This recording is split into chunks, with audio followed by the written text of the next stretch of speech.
आज आमच्या घरामध्ये करायचे होते गिलचगी. आता तुम्ही याला गिलचगी पण म्हणू शकता आणि कडबा पण म्हणू शकता. आम्ही दोन्ही पण बोलतो. तुमच्या इकडे काय म्हणतात ते नक्की सांगा.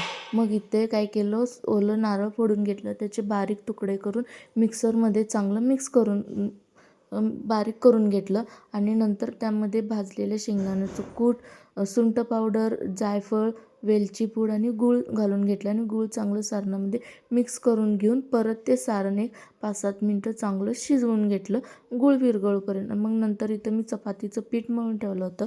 त्यानंतर मग मी काय केलं, इथे बारीक बारीक चपातीच म्हणू शकता मी अशा लाटून घेतल्या. मग लाटून घेतल्यानंतर त्यामध्ये ते शिजवून घेतलेलं सारण भरून घेतलं. आता ही रेसिपी मी पण माझ्या आईकडून फर्स्ट टाईमच शिकत होते आणि ती मला खूप छान जमली. तर मला असं खूप भारी वाटलं की मला असं चांगली जमली रेसिपी.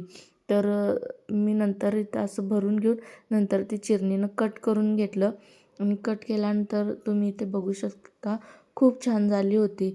तर नंतर काय केलं, पाणी पातेलीमध्ये उकळायला ठेवलं होतं. मग पाणी उकळल्यानंतर एका चाळणीला तेल लावून ते तयार केलेले गिलचगी वाफायला ठेवून दिले.